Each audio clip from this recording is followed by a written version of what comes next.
Okay, well, thank you all so much for joining us for Sharing Hope Community Conversations. It is May. I can't believe we're so far through the year already, but that's amazing. This conversation is going to be around the topic of dismantling the stigma of mental illness and mental health, particularly in the Black community. I'm so happy that we have some great guests with us to share some of their knowledge and insight. Before we get to them, I did want to let you know, though, that like this conversation, while we hope it's healing, does not replace therapy. And we are not trained professionals. We're just here to facilitate dialogue and get people talking. So thank you again for joining. And we have with us today Chaplain Pam Adams and Dr. Vernon Hall. I would love it if you two would like to introduce yourselves a little bit. Let's start with Chaplain Pam. Good afternoon, everyone. My name is Chaplain Pam Adams. I am the University Chaplain and Director of Spiritual Life at Delaware State University. I also am a spiritual advisor at a drug treatment facility in Southern Maryland. And my goal, as always with NAMI, is just to be available to continue to have the conversation about mental health issues and concerns, especially in our Black, Brown, and Beige communities. Yes, thank you. We appreciate your support so much. Good afternoon. It's a pleasure for me to be here. I am a veteran mental health navigator. I got connected to NAMI Delaware during the first part of the pandemic because I was having some issues. I deal with high anxiety and PTSD. And during the first part of the pandemic, it was extremely stressful. Had issues with my mother's health. A couple of family members had died. And NAMI Delaware was a lifesaver for me. It allowed me to talk about my mental health issues without judgment. And people understood, didn't ask crazy questions. But hopefully we'll have a wonderful conversation and we'll learn something tonight. Yes, I'm so sorry to hear that you were, going through a difficult time, but I'm very happy to hear that we have been able to be here and be a source of support for you. And we've also enjoyed having you on these calls, so I'm glad to have you back as a featured guest. And so, when we're talking about mental health, there's a stigma everywhere, right? It's one of the biggest things, no matter what community you're talking about. It's a stigma and one that we're constantly trying to get through and break barriers on. But there's an added level when we talk about, when we get into the race factor of it and different communities, and especially within the Black culture. Dr. Vernon, what do you think is one of the main reasons or one of the main barriers to mental health, to, I guess, specifically Black people getting mental health aid? First, I think the first part is that a lot of folks in our community don't believe in therapy or psychology. The second part is that, particularly for men, it is very difficult to talk about your mental health without being judged. What I've found, even you're being judged even by folks who themselves are dealing with mental health. How dare you talk about that? You don't deal with those type of things in our community. And men, it makes men feel weak. You lose part of your manhood if you talk about mental health. And I think that's one of the biggest stigma that you're dealing with African American males or men, Hispanic men, of color, talking about mental health.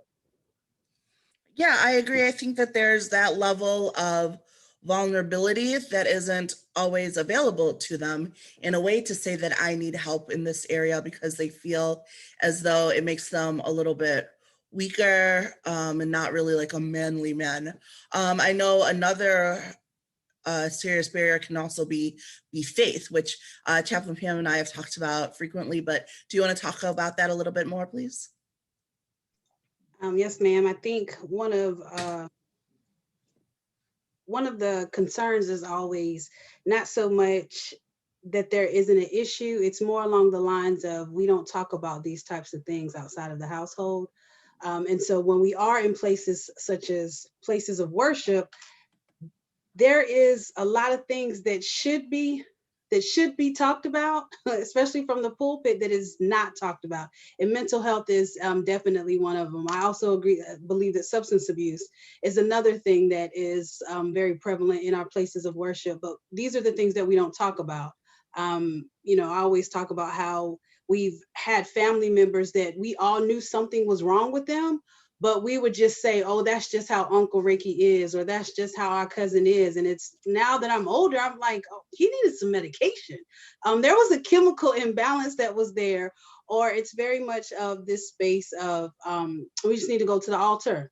We need to pray about this. We need to increase our faith. We need to go on a fast. And I believe in all of that. Please hear my heart. But I then think on Tuesday, when you have that appointment with your therapist to figure out what are the coping skills to be able to deal with the things that are going on, that is necessary as well. So I don't think that there needs to be this separation. I think that they very much can work together. And I always say, if we trust God in reference to the places of worship, if we trust God for certain things, how is it now that we can't trust him in this particular capacity as well? I always give the analogy, when my car needs an oil change, I don't take it to the church and call on the elders of the church to pray over my car to get the oil to shift so that I'll have an oil change. No, I take it to Jiffy Lube and I pray that it works out. So I think that it's the same thing. Like, we have to begin to change the dialogue and have more conversations so that people understand that it is okay. Again, I want you to pray. I don't want you to stop praying. Fast, seek his face, do all of those wonderful things that you do. But I do believe that we need to understand now we need coping skills and different things and tools that we can utilize so that when we feel as though our head is not above water anymore and we don't know what to do, I can pull out this particular tool and be able to get to my next level. Absolutely. And I think that more people need to see it as that. I was looking at the numbers. NAMI put out a great report about mental illness in the Black community. And only 1 in 3 people who need the help will actually seek it, which is disheartening. And I know some of that is, you know, as we talked about, the stigma or the persona of it. Some of it is due to their faith. Some of it is just due to like a lack of resources. You know, how many people have great health care to get that help? I would say I personally feel, and it's always hard to say because the pandemic has been so awful for so many people, but I do think there have been some good things that have come from it. And one of them is, I think so many people have access to mental health care that they didn't have before. It's unfortunate that so many more people need it than they did before. But it is nice that there's more virtual options available. More people are offering their pro bono services because they can see the need. I think that that's definitely a great side of it. Have either of you noticed an uptake in people that you're seeing or people that are reaching out for help? Yes, I have. I live in New Jersey, and in New Jersey, there aren't enough therapists or psychologists or psychiatrists to deal with the amount of people that are searching and looking for help. I think this pandemic may allow individuals to understand that there is a problem. You know, the isolation, depression, anxiety that was caused by this pandemic are freeing people up to look for help. Yes, to piggyback off of Dr. Vernon, I definitely have seen an increase in people seeking out help because of the isolation. And then I think by a lot of people being home, the life that they thought they had, they actually didn't have that life. Because it's one thing to constantly be going, but the pandemic has caused us to completely slow down. Some of us at a stop. And now I'm looking at my life and I don't like what I see. So a lot of people now realize, because when the pandemic first started, all of these reports came out, the amount of divorces that were taking place, because who I thought I had married, I actually didn't marry that person because I'm so busy, I'm moving so much. I'm not really in the engagement as far as conversation and things of that nature weren't happening because I went to work, you went to work. We had to do this with the kids. We had to do that with the kids. But now everybody's in the home. I've had parents that call me and say, I really don't like my kids today. I was like, okay, well, let's talk through it. Let's make sure everything's gonna be all right. But I think it caused us to have to slow down and actually look and see what is in front of us. And so between the isolation or between constantly having to be around our family, it did some things to some people, and it caused individuals to seek out the help. And as you said, so much more, so many more people need to seek that help as well. Yeah, I mean, I think you're absolutely right. That whole like making you really confront the life that you have. I know I went through it. I actually liked the beginning of the quarantine because I was like, oh, no more driving to work, no more traffic, taking it easy. But it really did me like, it really made me take stock of like how much I was like rushing and how I didn't really have like time to sit still. And like when the pandemic happened, it made me like have still time. And even as we rush to get back to the real world, which let me tell you has started a whole new series of issues on my side, a whole new series of I'm not ready to be in the real world again. We'll get to that later. But when it was started and when it was going, I found that I enjoyed the stillness that I had missed from it. And then later as it went on, I was going to like visit my mom at home more and then like trying to get away. And I realized as much as I love traveling, which I do, I was running away from my life like in Delaware. Like there was something at my home that I was just like, let me get out. Like, okay, I'm home for a week, let me leave. And so finally I had to take stock and realize that like the changes that I had made prior to make, some sacrifices just to attain personal goals, while those were great, I was now at the point where it was making me so unhappy that I just never wanted to be home. So I needed to work around that and create a life at home that I wanted to be around. And I think that is sometimes something hard for people to get to a place, and then more so than that, like get to make that change.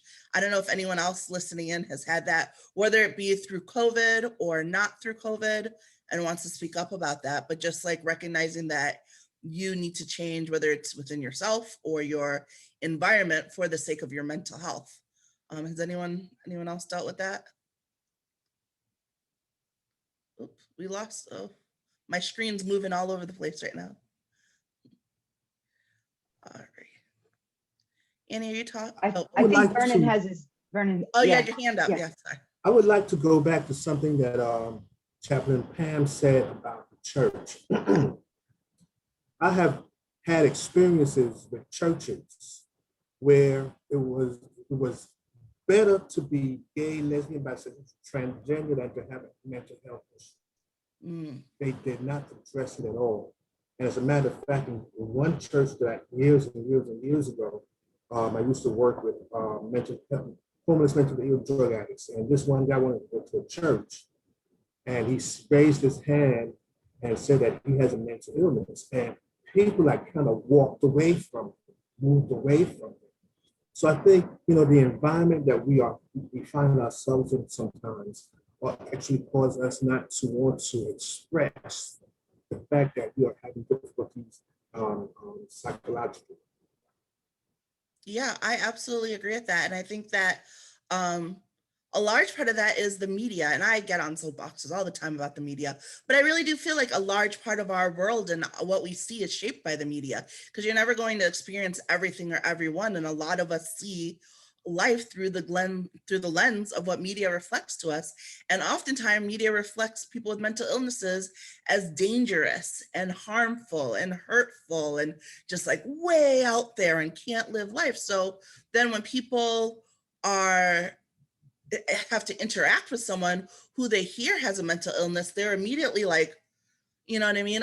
There's an example that I use sometimes when talking about racism, but it works with mental health as well, which is that if the only thing you see about pit bulls is them on TV biting people, and you constantly see them biting people, when you meet a pit bull in real life, you're going to assume it's going to bite you and you're going to be scared because that's all you know. And for the longest time, I think that's all people knew about mental illness and mental health, because the ones that did have those signs, like Chaplain Pam said before, we weren't, people weren't talking about it. They weren't discussing it with their families. 63% of Black people believe that mental illness is a sign of weakness, which is a huge chunk. I mean, how do we work with that? Like, how do we start to change over that perception so that more people seek out help? If I could just throw in a comment. So a few months ago, I guess I was listening to the radio and there was an interview with somebody from NPR, from the Philadelphia station. They were talking about the increase in people having symptoms associated with mental illness because of the pandemic. And a caller called in and made, I thought, an interesting comment. And she said, so often our communities, our world thinks about mental illness as like a public safety issue. And she says, what would happen if we started to think about mental illness as a public health issue?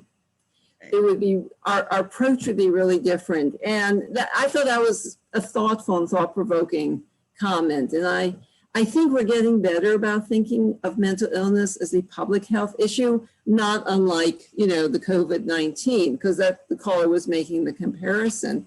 But I think we need to do, maybe all of us, do a better job of making sure that mental illness is looked at as a public health issue, which then impacts everybody in so many ways. Mm-hmm. And that's you're absolutely correct, because it does impact everybody in so many ways. If it's not someone having it, it's someone living with someone, whether it's a child or a coworker or a parent, so we all, in some way, shape, or form, interact with it. One of the interesting things that came out of this pandemic is that a lot of athletes and movie stars are exposing themselves to the public about their mental illness. And I think that's a great thing. I think we listen more to movie stars and athletes than we do, ourselves. And I think because of that, the concept of having a mental illness is being accepted a little bit more. Yeah, I would absolutely agree with that. I think that there's something to be said about this, like, perfectionism that we look for in people that we look up to. Like, we expect the movie stars to be perfect and we expect the athletes to be perfect. And it's part of why many people aspire to be like them. But it's also unattainable. And I think that it helps when people are honest about what they're going through. Not that everybody needs to know your business, they don't, but it can help a lot of people being honest about those things. So I'm glad to see that more people are being honest about it and are talking about it more. Chaplain Pam, I was going to ask you, so you work at the university as well. Do you think that over time, because you've been there for some time, that the acceptance of it, because I do feel like there's more of an acceptance, especially Gen Z. I love Gen Z. I know they get a lot of flack talked about them, but maybe it's because I'm a millennial and we used to get a lot of flack about us, but like, I love Gen Z. They take no crap, but I also feel like they're more sensitive in a lot of ways. Like, they're more open to things that other generations were like, just dust off. Have you noticed an increase in mental health care or conversation or things like that within the college community? Yeah, I actually sit on something. Of course, I can't remember the name of it in this very moment, but it's very much this whole conversation about mental health, suicide prevention, and it's very much old people like myself are on it, but then the Generation Zs are on there, and it's very much a very open and genuine conversation, to the point where they have now created, between the three colleges, Wilmington, Del Tech, and Del State, and UD, supporting them, each other. They have, because NAMI participates in it. Wes is a part of it. Wesley is a part of this committee, and that Is it the Delaware Suicide Prevention Coalition? Yeah, you matter. Yes, you matter. Oh yeah. The last meeting. Well, yeah. I think the You Matter, so I think it's Delaware Suicide Prevention Coalition is a big group in Delaware, and it's like a combination of different entities invested in that topic. But then the You Matter group is like a subgroup or something, and I think usually Wesley represents us. But yeah, I love how you said I sit on something. So do I. We all we get it. So they have genuine conversation about creating opportunities for like-minded individuals to have conversations on when they're going through things, when they're struggling, and even our students on our campus. We have had within the last 2 years the most programming I've ever seen in the 7 years that I've been there around mental health issues, concerns, just having different speakers from around the state to come on the campus and talk to the different student organizations. So it definitely is different than when I was an undergrad. Like, you need to get yourself together type conversations versus come sit with us, kumbaya, we have a circle, let us work together. It definitely is a totally different dynamic.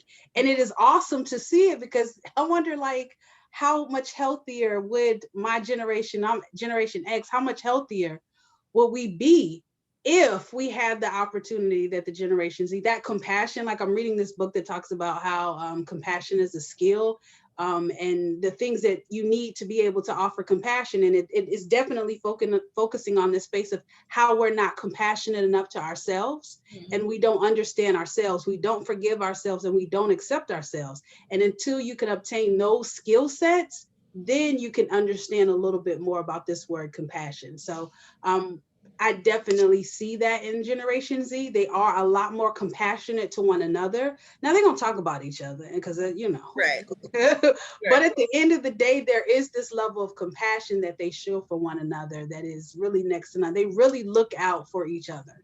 Yeah, I would agree with that. And maybe it's just because I spend a lot of time on TikTok, but like I love Gen Z, and like they do have that. And it's always so interesting to me that people see that as weakness, like that compassion as weakness, that understanding, that taking the time to see how people are thinking and feeling, all of that. It's always been interesting to me that people see that more as weakness instead of as a strength. Because, like, for example, I'm someone who usually is pretty quiet in an argument. Like, I like to gather my thoughts and then come back and speak.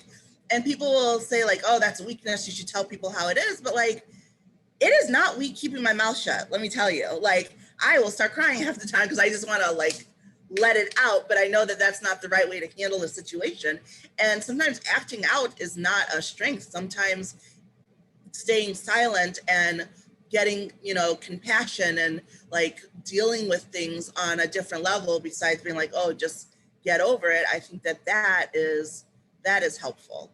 And there's a great comment from Lucinda. I believe that we need to go back to the basis and provide community-based education about the difference between mental health and mental illness.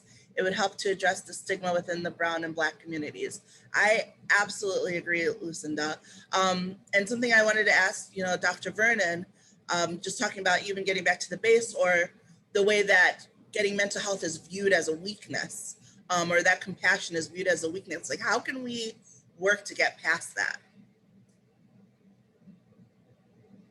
I think Lucinda said about accepting the difference. Mental health and mental illness. Mental health is different from mental illness, I think.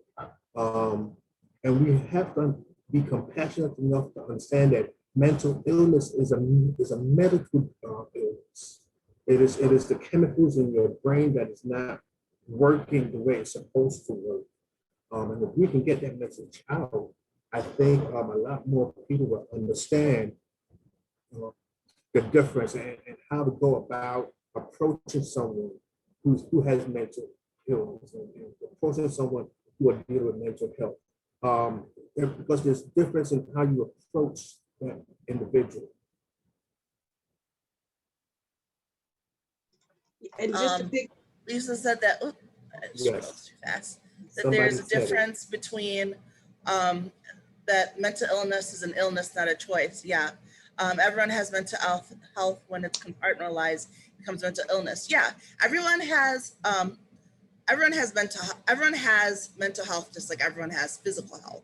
mental illness is something that's separate. And I wish, especially when we talk about the stigma around it, I wish that people knew more that, like, I think it was Lucinda or Lisa said that it's not a choice. Lisa, yeah, it's not a choice. It's something that people have. And it's often debilitating. I've been doing a series of IG Lives on my page this month, learning about different mental illnesses. And the one thing that rings through to all of them is that it's something that's debilitating and that's really affecting of their lives. Actually, I don't know if debilitating is the right word, because it's not like it cancels out their life or they can't live life to the fullest, but it's something that impacts their life more than it's just like, oh, you know what I mean? Like, people will throw around the term, oh, I'm so OCD because I like my things in a straight line, but you're not, because it doesn't actually impact your life the way that someone with OCD would be impacted. Or like, oh, I'm so narcissistic because I really care about myself. Okay, but you're not actually narcissistic, because that's an actual disorder and it actually impacts the person's life. So I wish when we talk about stigmas, people would know the importance of understanding mental illness versus mental health. I wish they would get more compassion, like we talked about, because I think that that's needed, because it does impact people's lives. And even on the side of medication, something I always say frequently is that I have asthma and nobody tells me that I should just like make my lungs work harder to breathe. Like, you'll be fine. Just think airy thoughts, pretend you're next to a tree. Like, no one says any of that stuff to me. You know, it's like, okay, you have asthma, your lungs don't function properly, so you take an inhaler. And mental health is the same way. Even though we're talking about feelings, we're talking about brain chemistry and serotonin and all those scientific words that impact us and often need, not always, but can need medication sometimes. Well, you said something very interesting, and I think it's both. Mental illness it affects every aspects of your life, and at times can stop you in your tracks. For example, a couple years ago, I was being a student at HBCU in Little Rock, Arkansas, and they ran out of money and they wasn't paying us, and so I decided to leave because I needed to pay driving for me is one of the toughest things that I have to do. And I can remember driving in West Virginia, going down the hill. My chest is hurting and crying. I had to pull over and stop and spend the night in this town I've never been in, because I just could not continue driving. It affected my life, my ability to do something so much that even today, driving on a parkway or the turnpike is my anxiety is so, it kicks up my anxiety so bad that I would find a different route to go. Yeah. Yeah. And it's most mental illnesses, unfortunately, I like that, where they really do impact you and impact your day-to-day life. We're definitely going to continue this conversation, but before we stop the recording, was there anything you, Chaplain Pam, or you, Dr. Vernon, wanted to add about the stigma of mental illness and mental health in our communities? I would just say that as we were talking about understanding the difference between mental illness and mental health, that as we continue to have the conversations and do the basics and continue to outreach and have the conversations, just to help people understand that we all have mental health, just like we have physical health and we have spiritual health. And to me, when we understand and we're working constantly on making sure our mind, our body, and our spirit on one accord, our lives they can function a little bit more. But sometimes that means we have to add or do a little bit more maintenance on the mind and what we have to do on the body versus what we have to do on the soul. And I always say, I tell my clients and my patients and the students, like, our brain is doing its own thing. Our heart is just like, can we all just get along? And our souls have their hands up, like, what are we supposed to do? Right. If we could get all three of them together, we would just function, and this world would just definitely be a better place. But we have to understand that it's important to take care of all three and not give one more attention than the other. I absolutely agree. And I think education is important. I think we need to educate folks. I think schools, especially in high school, need to educate their students about mental health, mental illness, and the stigma, because I do believe that there are a lot of young people in our high schools that are dealing with a lot of mental illness because of the shootings. You know, there was somebody today killed 9 people in California. You know, and in education, I think education. You know, one thing I can say, my family do not know I deal with a mental illness. They don't know, because I've seen how they react to folks who are dealing with mental illness. So I'm not telling you, you know. And So I that's, think education. I absolutely agree with that. And thank you for sharing that. And actually, I would like to talk about that a little bit more. But first, thank you to those who watch this on YouTube or Instagram or YouTube or wherever else we post it. We meet the last Thursday of every month. This month and next month, we are meeting on Wednesdays.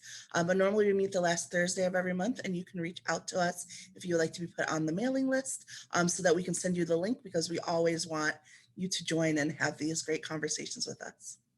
Thank you.